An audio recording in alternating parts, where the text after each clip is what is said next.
Hello guys and welcome back to विद्यार्थी.in। मेरा नाम है अपराजिता एंड आई होप आप सब बिल्कुल अच्छे हो, बिल्कुल सही हो, एकदम मस्त मस्त। एंड जैसा आप जानते हो गाइस कि हम लोगों ने चैप्टर नंबर 1 पावर शेयरिंग बहुत पहले ही कर लिया था। इसके सारे के सारे टॉपिक हो चुके हैं और आज की जो वीडियो होने वाली है वो है क्वेश्चन आंसर्स के ऊपर। So guys question answers are very very important and I think ये मैंडेटरी है, मस्ट है, पढ़ना ही पड़ता है गाइज। इस वाली वीडियो के अंदर हम 1 से लेकर 4 तक क्वेश्चन आंसर्स करेंगे एंड नेक्स्ट वीडियो के अंदर 5 से लेकर आगे की कंटिन्यू करेंगे बिकॉज वीडियो बहुत ज़्यादा लंबी हो जाएगी। ठीक है, सो गाइज इसके क्वेश्चन आंसर्स को अगर आप एक बार प्रैक्टिस कर लोगे तो आप एग्जाम में काफ़ी एक तरीके से आप प्रैक्टिस करके जाओगे ना, तो एक तरीके से आपकी राइटिंग प्रैक्टिस भी हो जाएगी। ठीक है, क्योंकि मेरे साथ ऐसा होता था, मैं चैप्टर पढ़ के तो चली जाती थी बट मैं कभी भी कोई क्वेश्चन को प्रैक्टिस नहीं करती थी। वो मेरी सबसे बड़ी गलती होती थी। तो मेरी मैम यही कहती थी, बेटा एग्जाम चलो ठीक है तुमने वीडियो देख ली मैगी बनाने की, लेकिन उसको भाई प्रैक्टिकल सामने भी तो करो ना, थ्योरेटिकली करके नहीं होता, उसको सामने एक बार प्रैक्टिस भी करो मैगी बनाने की। तो बिल्कुल वैसी बात है, चैप्टर पढ़ लेते हो बट क्वेश्चन आंसर्स नहीं करोगे तो बच्चा क्वेश्चन आंसर्स भी करने हैं। ठीक है, क्वेश्चन नंबर 1 है guys, what are the different form of power sharing in modern democracy, give an example of each of these. Guys ये वाला जो क्वेश्चन है ये एटलीस्ट 5 मार्क्स तक का तो आ ही जाएगा बिकॉज इसमें बोला है कि पावर शेयरिंग के कितने फॉर्म्स होते हैं। तो जब आप वो पावर शेयरिंग वाली वीडियो देखोगे ना मेरी, तो उसके अंदर मैंने कम से कम 4 से 5 फॉर्म्स बताए थे और इसमें ये भी बोला है give an example of each one of them, मतलब उनको हमें एक्सप्लेन भी करना है। ठीक है, तो इन modern democracy the different form of power sharing our following. इस तरीके से भाई एक ओपनिंग लाइन देनी है। उसके बाद ये सबसे पहला पावर शेयरिंग हम बताते हैं ऑर्गन्स के बीच में। ऑर्गन कौन कौन से होते हैं? लेजिस्लेटिव, एग्जीक्यूटिव, जुडिशियरी, है ना। लेजिस्लेटिव का काम होता है कानूनों को बनाना, एग्जीक्यूटिव का काम होता है लोगों तक कानूनों को पहुंचा देना और जुडिशियरी का काम होता है गाइस कि कोई भी कानून तोड़ रहा है तो उसको देखना कि भाई कौन तोड़ रहा है। मतलब कोर्ट का सिस्टम आप जुडिशियरी ले सकते हो, कोर्ट आ जाते हैं ना, supreme court, penal code, high court, ये सब जुडिशियरी में फॉल होते हैं। ठीक है, अगर आप कानून वानून तोड़ोगे तो कहाँ जाओगे? जुडिशियरी में जाओगे, कोर्ट में जाओगे ना, तो कोर्ट का सिस्टम जुडिशियरी है। ठीक है, सो गाइज 3 ऑर्गन है, 3 ऑर्गन्स के अंदर पावर शेयरिंग होती है। हमारे भारत में भी होती है, बाकी जगहों में भी होती होगी, बट भारत में तीनों को सेम पावर मिलती है। ठीक है, सेम पावर मिलती है। यहाँ पे यही चीज बता रखी है कौन क्या क्या करता है, मैंने आपको पहले ही बता दिया। एक बनाता है, एक आगे भेजता है और एक आगे कोई तोड़ता है लॉ को तो वो देखता है। ठीक है, सो गाइज ये एग्जीक्यूटिव, जुडिशियरी और जो लेजिस्लेटिव है, इन तीनों को अनलिमिटेड पावर नहीं मिलती है, तीनों को सिमिलर पावर मिलती है और तीनों एक दूसरे को चेक करते रहते हैं। तो कोई गलत काम तो नहीं कर रहा, तेरा काम सही है, सब तीनों एक दूसरे को चेक एंड बैलेंस में रखते हैं, चेक करते रहते हैं। ठीक है, सो गाइज ये था first form of power sharing in organs. Executive, judiciary, legislative, इनको ऑर्गन्स कहते हैं, है ना, वो तो पता ही आपको। सेकेंड आता है guys power sharing among government at different levels. कौन कौन से लेवल होते हैं गाइज गवर्नमेंट के? Central, state, local. हमारे भारत में लोकल है ना, बेल्जियम में कम्युनिटी गवर्नमेंट है, बट हमारे भारत का लेके चलते हैं सेंट्रल, स्टेट, लोकल। तो 3 टायर है भाई, 3 टायर अब गवर्नमेंट भी है, 3 लेवल पे भी गवर्नमेंट बटा हुआ है। तो यहाँ पे एक चीज क्या दिख रही है कि सिर्फ एक ही टायर को सारी पावर नहीं देती है। अगर हमारा भारत चाहता तो सिर्फ सेंट्रल गवर्नमेंट को ही सारी पावर दे देता, लेकिन ऐसा नहीं करा उसने हर राज्य के सीएम को पावर दी। ठीक है, और लोकल गवर्नमेंट यानी कि गांव में जो पंचायत होते हैं ना, पंचायती राज, म्यूनिसिपैलिटी, उनको भी पावर दी।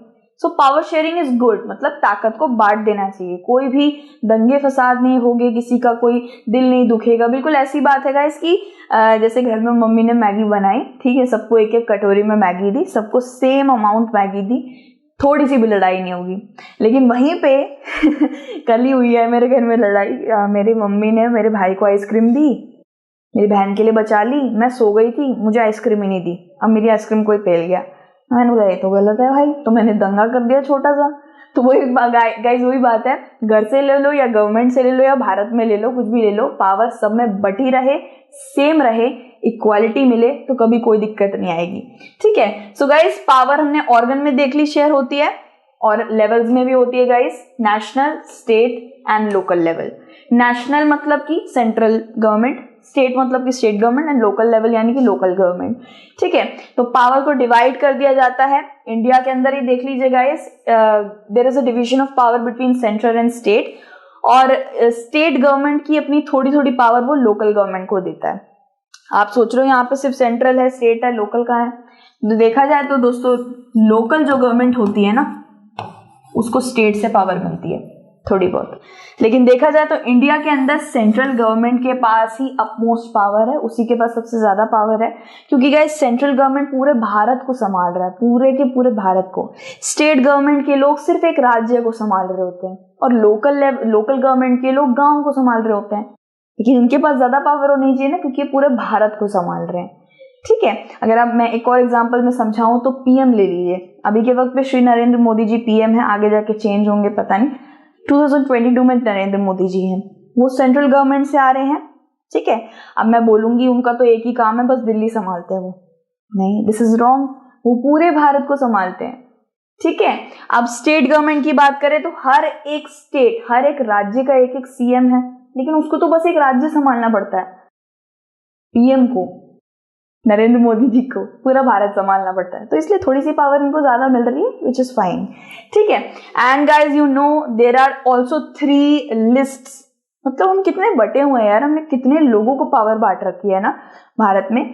Union list, state list, concurrent list, ये भी आप जानते हो गाइस, लिस्ट भी बनी हुई है। किसी के काम में कोई दखलंदाजी नहीं देता है। यूनियन लिस्ट का भाई जो भी काम होता है वो सेंट्रल गवर्नमेंट देखती है, स्टेट लिस्ट का काम होता है स्टेट गवर्नमेंट देखती है। इस तरीके से सबको एक एक काम दे रखा है, कोई किसी के उसमें दखलंदाजी नहीं करेगा, कोई ये बोलने नहीं आएगा कि मुझे कोई पावर नहीं है, और कोई ये भी नहीं बोलने आएगा कि भाई उसको क्यों अनलिमिटेड पावर है। ठीक है, सो गाइस हमारे पास ऑर्गन्स में पावर बटी हुई है, गवर्नमेंट लेवल्स में पावर बटी हुई है, लिस्ट भी 3-3 बनी हुई है, तो कोई दिक्कत ही नहीं है। ठीक है, और power sharing among different social groups. अब पावर शेयरिंग देखो एक और जगह हो रखी है, सोशल ग्रुप्स में भी पावर शेयरिंग हो रखी है। Sometimes religion and linguistic groups too share power, as the case in Belgium where there is a community government which elected by the people, है ना। अब गाइज जो कंट्री या जो देश बहुत सारे जिसमें लैंग्वेजेस होते हैं, बहुत डाइवर्स होता है ना, तो वहां पे सोशल ग्रुप्स बहुत सारे होंगे, अलग अलग लैंग्वेज में बात करने वाले लोग बहुत होंगे, टकराव होने का भी चांस बहुत ज्यादा रहता है, खतरा रहता है ना। तो गाइज वही बात है कि जहाँ पे इतना ज्यादा, जैसे मैं हिंदू हूँ तो मैंने हिंदू लोगों को ही मैं प्यार करती हूँ, मैं हिंदू लोगों को ही मिठाई बांटूंगी, ये गलत है। सबको बांटना, सबको पावर शेयर करना। ठीक है, वही बात है गाइस कि अगर हमारे पीएम हिंदू हैं तो वो बस हिंदूज के लिए अच्छा अच्छा कर रहे हैं, ऐसा नहीं। बुद्धिस्ट भी हैं, मुस्लिम्स भी हैं, क्रिश्चियंस भी हैं, तो उनके लिए भी वही सेम चीज करनी चाहिए उन्हें जो वो हिंदूज के लिए कर रहे हैं। ठीक है, फॉर एग्जाम्पल समझाया था ये। अब बेल्जियम देख लीजिए, बेल्जियम में कम्युनिटी गवर्नमेंट है, हमने पढ़ा था ना बेल्जियम में फ्रेंच है, डच और जर्मन लोग रहते हैं, तो हर एक लैंग्वेज के लिए वहां पे गवर्नमेंट बिठा रखी है। कोई भी लैंग्वेज, कोई भी सोशल ग्रुप को किसी भी तरीके की प्रॉब्लम होगी तो वो अपनी कम्युनिटी गवर्नमेंट को कॉल लगाएगा कि भाई मुझे ये प्रॉब्लम हो रही है, मैं मेरी लैंग्वेज फ्रेंच है, मुझे डच लोग परेशान कर रहे हैं, मुझे डच लोग एडमिशन नहीं दे रहे हैं यूनिवर्सिटी में, तो उनकी कम्युनिटी गवर्नमेंट देख लेगी। ठीक है गाइज, सो सोशल ग्रुप्स को भी पावर है, ऑर्गन्स को भी पावर है, हर जगह पावर शेयर कर रखी है हमारे भारत के अंदर। ठीक है गाइज, फिर वही चौथे जगह पे कहाँ पे पावर शेयरिंग हो रही है, power sharing among political parties, pressure groups and movements. Guys आपने देखा होगा एनजीओज, ऑर्गेनाइजेशंस, कमिटीज, इन लोगों के पास भी बहुत पावर रहती है ना। आपने देखा होगा कि लाइक जस्ट अभी की बात है, मेरी कॉलोनी के अंदर डॉग्स को लेके हो रहा था, मैं फॉर में ही थी कि डॉग्स को रखना है वगैरह, मेरी मम्मी कोर्ट के 2-3 बार चक्कर काट के भी आ चुकी है, एंड हम लोगों ने ऑर्डर्स निकाले कि फीडिंग पॉइंट बनना चाहिए, बहुत सारी चीजें हमने करी। So we were not alone, हम अपनी पावर जानते थे, हम अपनी स्ट्रेंथ जानते थे एज एन एजुकेटर, तो मैं सब जानती थी क्या रूल्स हैं, क्या लॉज हैं, वकालत वगैरह सब मुझे थोड़ी बहुत पता थी, वो मैंने मम्मी को बताया, बाकी लोगों को बताया, और इससे हम लोग ऑर्गेनाइजेशंस, कमेटी वाले लोग सबको बुला पाए, और फिर आगे जाके हमें परमिशन भी मिल गई। ठीक है, if you are right and अगर कॉन्स्टिट्यूशन में दर्ज है वो लॉ, तो आप उसको यूज करिए, it can be use as a weapon. ठीक है गाइस, तो वही बात है, प्रेशर ग्रुप्स भी बहुत सारे होते हैं जो प्रेशर डाल सकते हैं, सरकार पे प्रेशर डाल सकते हैं कि भाई ये बंद करो, ये मोर्चा करो, ये करो, वो करो, शराब बंद करो, एसिड बंद करो। जैसे बीच में एसिड अटैक्स काफ़ी ज़्यादा बढ़ गए थे, बहुत पहले की बात है, तो एसिड को बैन करवाया गया, या एसिड जिसको इंडस्ट्रियल यूज़ के लिए चाहिए तो उसको परमिशन लानी पड़ेगी कि भाई तू क्यों एसिड खरीद रहा है।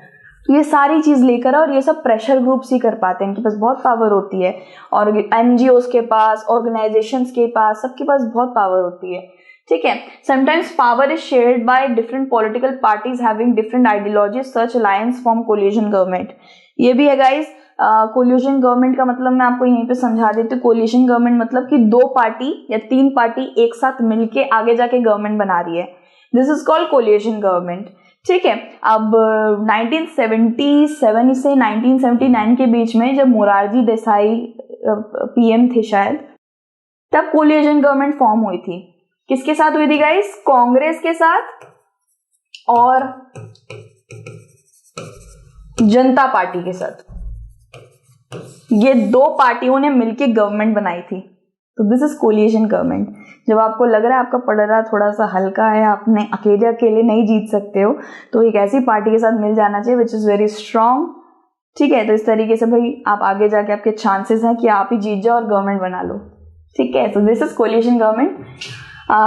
क्वेश्चन नंबर 2 है guys, state 1 prudential reason and 1 moral reason for power sharing with an example from Indian context. Guys, prudential का मतलब होता है प्रैक्टिकल या सेंसिबल रीजन। ठीक है, इसका मतलब समझ में सबको पता रहना चाहिए। ठीक है, मेरे बच्चा को किसी को नहीं पता है, मैंने बता दिया, practical and sensible. And moral reason का मतलब है, मॉरल मतलब राइट इन योर आईज।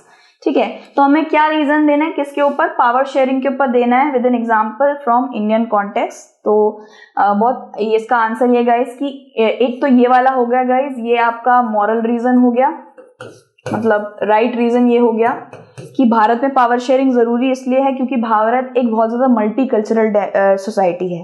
ठीक है, यहाँ पे बहुत सारे लैंग्वेजेस हैं, यहाँ पे बहुत सारे धर्म के लोग रहते हैं, बहुत सारी डाइवर्सिटी है।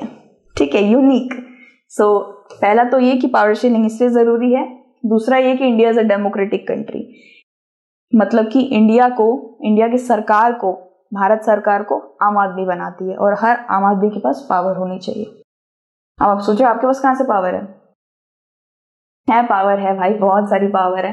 ठीक है, right to liberty, right to vote, right to freedom of speech and expression, ये सारी हमारी पावर्स है। ठीक है, we never use it quite often, but है हमारी पावर्स, इसी को कहते हैं। क्वेश्चन नंबर 3 है guys, after reading this chapter 3 students drew different conclusion, which of these do you agree with and why? Give your reason in about 50 words। तो इस chapter को पढ़ने के बाद 3 बच्चों ने अपने खुद की एक कंक्लूजन पे, पॉइंट पे आए वो पावर शेयरिंग को लेके। सो इनमें से कौन सा हमें सही लगा उसके ऊपर हमें 50 वर्ड लिखने हैं कि क्यों सही लगा। ठीक है भाई, एक्सप्लेनेशन तो हर जगह आ ही जाती है, आप जानते ही हो। तो थॉमन करके एक लड़का है, पावर शेयरिंग इसलिए नेसेसरी है और सिर्फ उन्हीं सोसाइटी में नेसेसरी है जहां पे रिलीजन है, बहुत सारी लैंग्वेज है और डिविजन्स है, एथनिक, मतलब इंडिया की तरह बहुत सारी लैंग्वेज, बहुत सारी कास्ट, बहुत सारी रिलीजन, सिर्फ वहीं पे पावर शेयरिंग जरूरी है। तो ये बिल्कुल गलत है, ऐसा नहीं है। जहां नहीं भी होते हैं वहां भी आप पावर शेयर कर दोगे तो कोई अनहोनी नहीं हो जाएगी। ठीक है, जहां पे नहीं है वहां भी पावर शेयरिंग होनी चाहिए। गवर्नमेंट्स में, लेजिस्लेशन, जुडिशरी, एग्जीक्यूटिव, सब में पावर शेयरिंग होनी चाहिए। ठीक है, सो मत्ताई क्या कह रहा है, power sharing is suited only for big countries that have regional diversities. ये भी गलत है गाइस, सिर्फ बड़ी कंट्रीज के लिए हो ऐसा भी नहीं है। जैसे मैंने आपको बताया, बेल्जियम हमारी हरियाणा से भी छोटी है। ठीक है, लेकिन उन्होंने देखो पावर शेयरिंग करी है, सेंट्रल, स्टेट, कम्युनिटी गवर्नमेंट, है ना। तो ऐसे ये भी गलत है, ये भी गलत बोल रहा है। फिर आता है गाइस ओसेफ क्या बोल रहा है, every society need some form of power sharing even if they are small or do not have social divisions. ये खेल गया। ठीक है, इसने बोला है चाहे छोटा हो या चाहे बड़ा हो कंट्री, अगर उनके पास धर्म बहुत सारे है भी नहीं या बहुत सारे अलग डाइवर्सिटी है या नहीं भी है, तो भी पावर शेयरिंग होनी चाहिए। लोगों में ताकत का बंटवारा फिर भी होना चाहिए, एकता बढ़ती है इससे, किसी में भी द्वेष भावना नहीं आती है, सबके पास सिमिलर चॉकलेट रहेगी, सबके पास सेम कपड़े रहेंगे, तो कोई क्यों लड़ेगा? ठीक है। सो गाइज इसके ऊपर 50 वर्ड भी लिखने हैं हमें, ये भी है भूलना मत, याद रखना है। तो every society needs some form of power sharing. If ये आप पूरा लिख देना उसी में से, even if our does not have social division, because डाल के आपको ये लिखना है कि power sharing helps to reduce the possibility of conflict among individuals too. ये एक तो लड़ाई होने से बचाता है, ये बिल्कुल सही बात है। भाई को पर्क चॉकलेट मिली है, मुझे एक्लेयर्स मिल गई है छोटी सी 1 रुपए वाली, लड़ाई होगी? पक्का लड़ाई होगी, मारा मारी होगी ठीक है, लेकिन दोनों को पर्क मिली है, लड़ाई होगी? नहीं होगी। बिल्कुल आसान सी बात है। ठीक है, पावर सब में बटेगी तो लड़ाई किस बात की? सेम रहेगी, इक्वल रहेगी, लड़ाई किस बात की? ठीक है।